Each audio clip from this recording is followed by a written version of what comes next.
स्तुवे शिवं त्वां तुहिनादृशोभं सीतेश पादाम्बुजलब्धलोभम् शैलेन्द्रजाभूषितवामभागं निरस्तरागं विलसद्विरागम्। सर्वेभ्यो नमः। प्रिय छात्रों, इस कक्षा में पातंजल योग सूत्र के समाधिपाद के 2 सूत्रों का व्याख्यान आप श्रवण कर चुके हैं। अब हम आज तृतीय सूत्र का व्याख्यान सुनेंगे और उसमें निहित जो गूढ़ अर्थ है उन्हें जानने का यत्न करेंगे।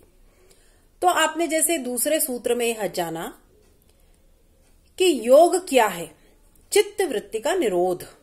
चित्त क्या है, चित्त वृत्तियां क्या है, उनका निरोध क्या है, और योग की श्रेणी में आने वाली संप्रज्ञात और असंप्रज्ञात समाधि, इस विषय को आप जान चुके हैं। अब यह कहा जा रहा है कि यह अवस्था जब चित्त की हो जाती है, अर्थात उसमें वृत्तियों का आवागमन रुद्ध हो गया है, चित्त वृत्तियों का निरोध हो गया है, तो उस अवस्था में परिणाम क्या होता है, पुरुष का जो स्वरूप है वह कैसा हो जाता है, इसी तथ्य को कहने के लिए मुनि पतंजलि तृतीय सूत्र को उपस्थापित करते हैं, जिसमें वे कह रहे हैं तदा द्रष्टुः स्वरूपे अवस्थानम।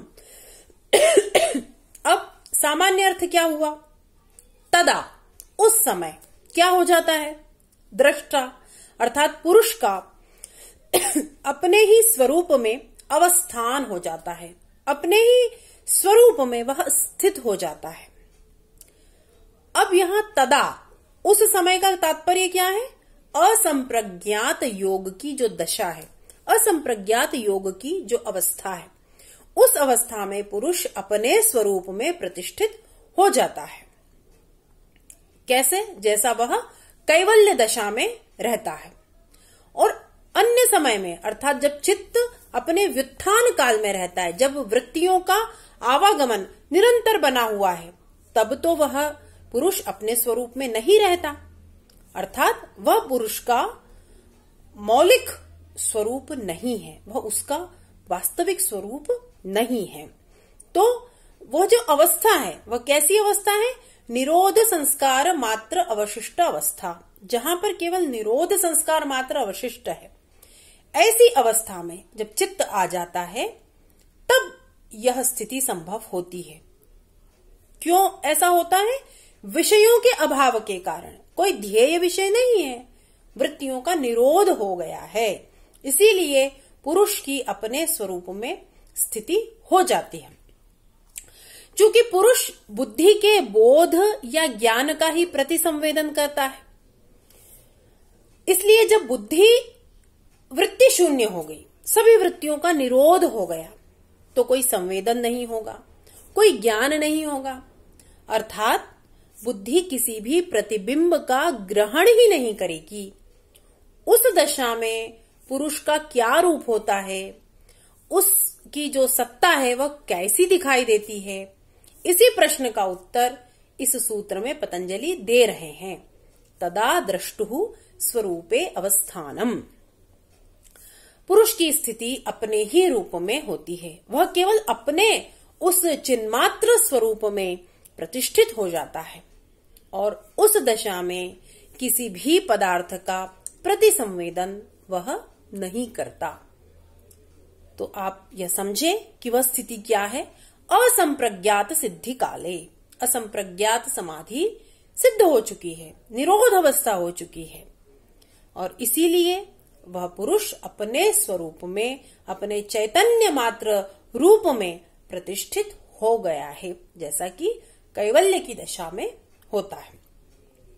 अब जब ये जो कैवल्य की स्थिति है, इस काल में असंप्रज्ञात समाधि सर्वथा सुदृढ़ हो जाती है और जो चित्त के व्युत्थान की संभावनाएं हैं वे सभी संभावनाएं निर्मूल हो जाती है, अर्थात चित्त पुनः पुनः वृत्तियों में प्रवृत्त नहीं होगा, किन्हीं विषयों में वह नहीं जाने वाला है, इसीलिए यह दशा प्राप्त होती है। और यह जो चरम कोटि है, यह पराकाष्ठा है, इस अवस्था में, इस असंप्रज्ञात योग की अवस्था में चित्त अपनी ही प्रकृति में लीन हो जाता है और उसी को कहते हैं कि योगी को विदेह कैवल्य की प्राप्ति हो गई है।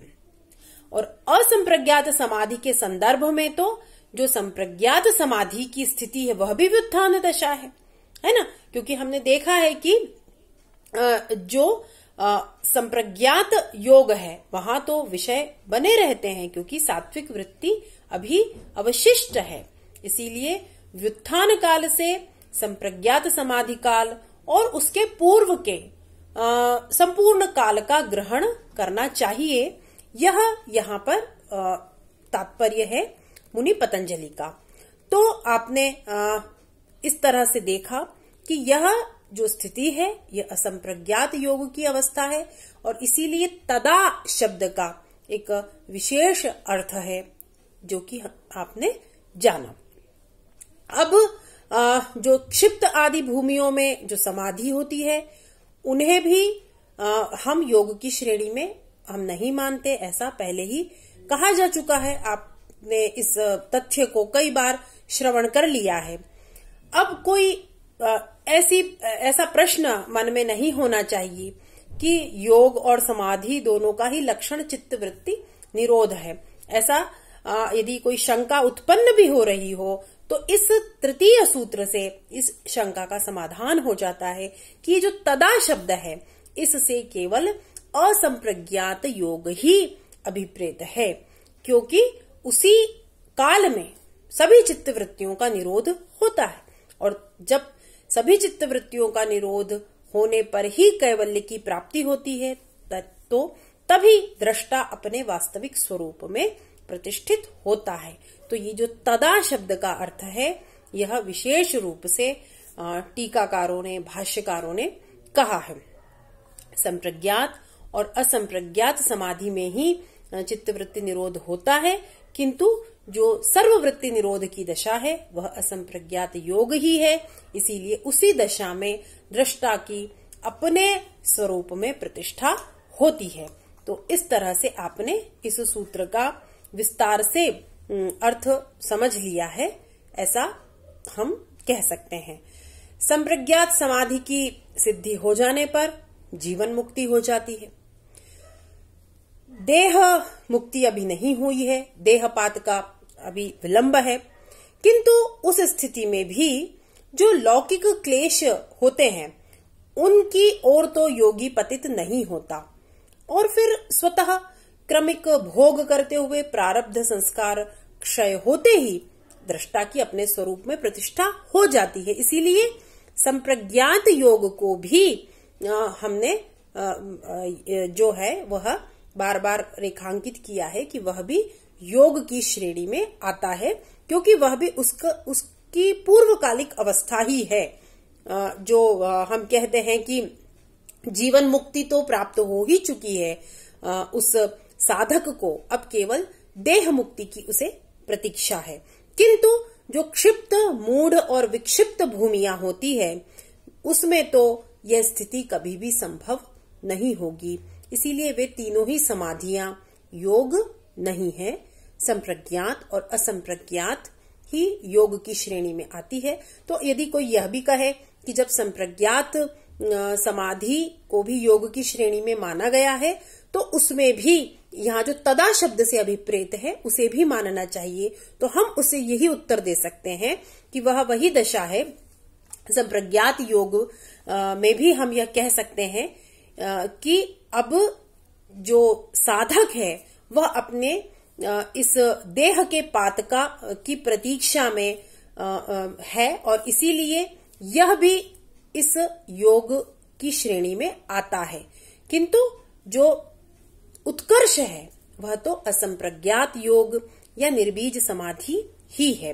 तो इस दृष्टि से थोड़ा जो टीकाकारों और भाष्यकारों में विमर्श हुआ है और इसे हम भिन्न भिन्न ग्रंथों में देख सकते हैं। तो हम यहाँ पर अंतिम रूप से क्या कहेंगे कि जो संप्रज्ञात और असंप्रज्ञात योग की दशा है उसमें दृष्टा का अपने स्वरूप में अवस्थान होता है, किंतु अंतिम रूप से वह असंप्रज्ञात योग की ही दशा है, क्योंकि संप्रज्ञात योग भी उसके पूर्व काल की स्थिति है, अभी वहां सात्विक वृत्ति विद्यमान है।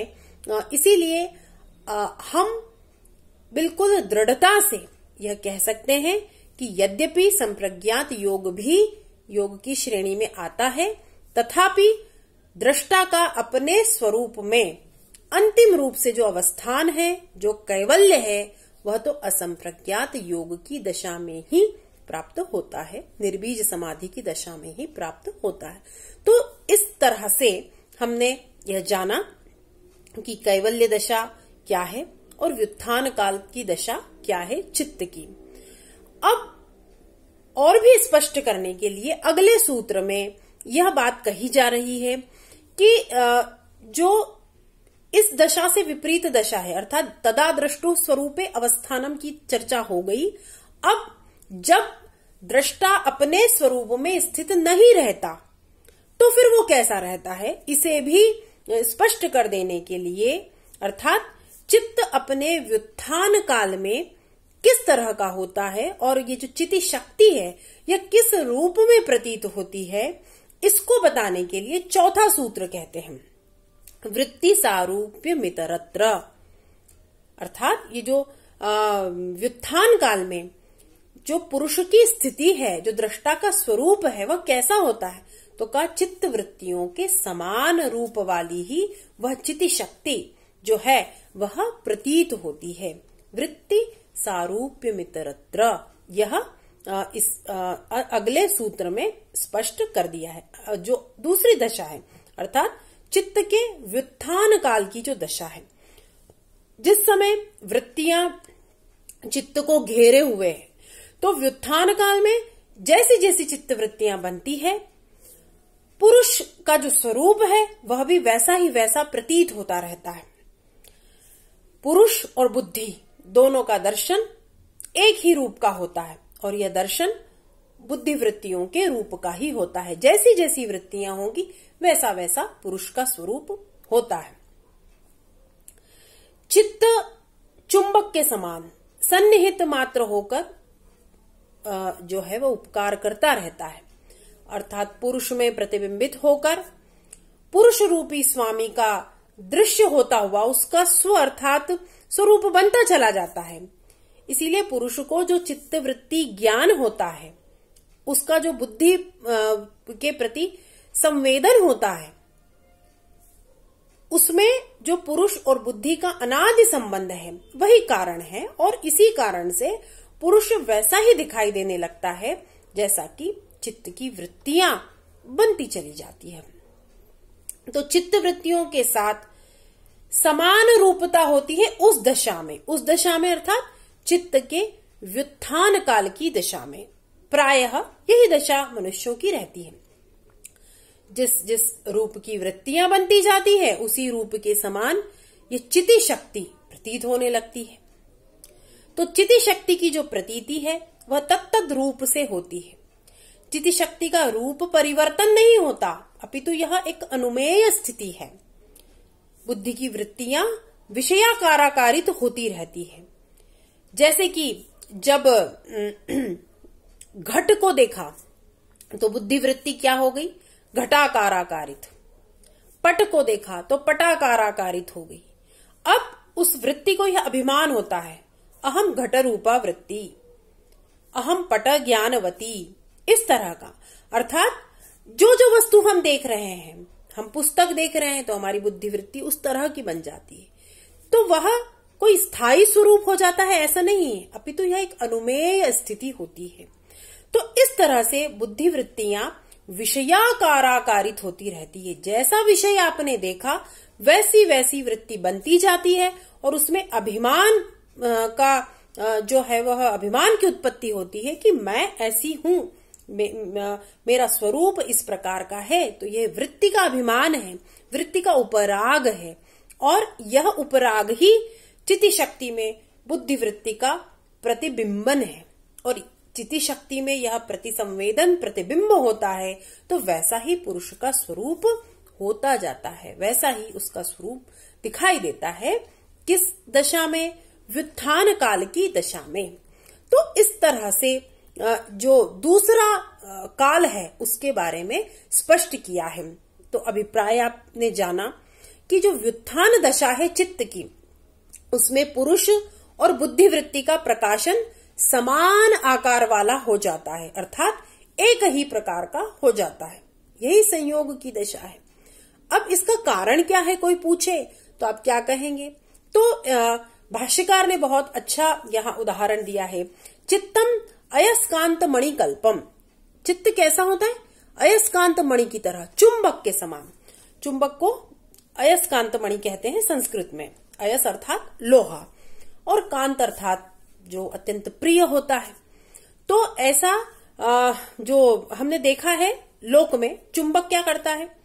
वह उसे लोहा अत्यंत प्रिय होता है, इसीलिए उस चुंबक के पास आते ही लोहा उसकी ओर आकर्षित होता है और निकटस्थ जैसे ही वे हुए तो लोहे पर उसका प्रभाव पड़ता है और क्या होता है? दोनों का संयोग हो जाता है। और अयस्कांत मणि जो है वह यहाँ पर चित्त के उपमान के रूप में स्वीकार की गई है।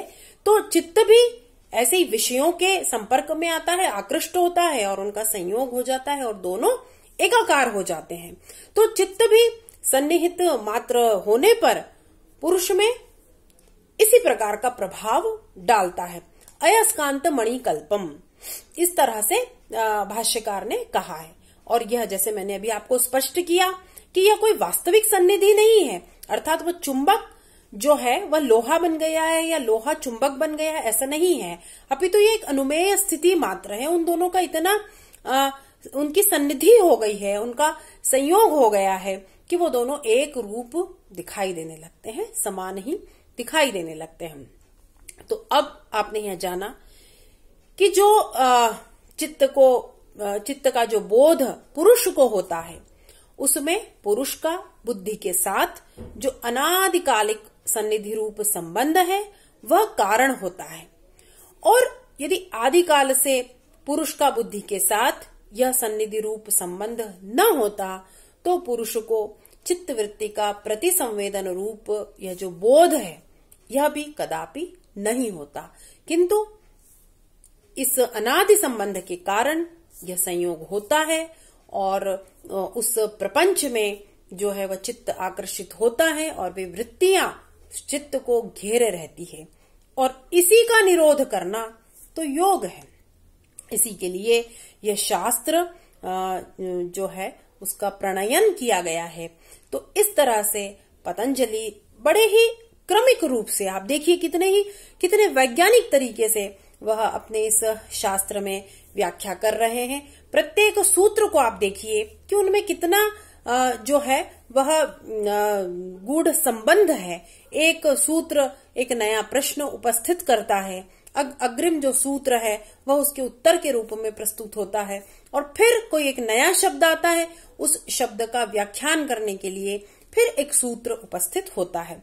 तो जैसा अभी हमने देख लिया, सबसे पहले अथ योगानुशासनम की बात हुई, उसके पश्चात योगश्चित्त वृत्ति निरोधः की चर्चा हो गई और फिर उसके परिणाम के रूप में हमने देखा तदा द्रष्टुः स्वरूपे अवस्थानम।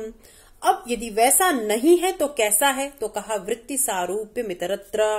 अब बात आ रही है वृत्ति के विषय में कि ये वृत्ति क्या है, कितने प्रकार की है और इसका निरोध संभव है।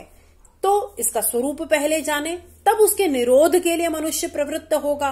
जो साधक है वह सर्वप्रथम वृत्ति का स्वरूप जानने के लिए उसकी जिज्ञासा उत्पन्न होगी और उसके पश्चात वह उनके निरोध करने के लिए प्रवृत्त होगा। इसीलिए जो अगला सूत्र है पंचम सूत्र, उसमें फिर वृत्ति के भेद बताने की दृष्टि से उन्होंने कहा है वृत्तयः पंचतयः क्लिष्टा अक्लिष्टा।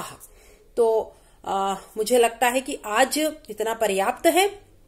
हमने दो सूत्रों का व्याख्यान इस चित्र मुद्रण के माध्यम से देख लिया है, सुन लिया है। अब हम अगली कक्षा में पंचम सूत्र का व्याख्यान देखेंगे, जहां पर वृत्ति के भेद के विषय में चर्चा की गई है और क्लिष्ट और अक्लिष्ट के रूप में किस तरह से वृत्ति को देखा गया है।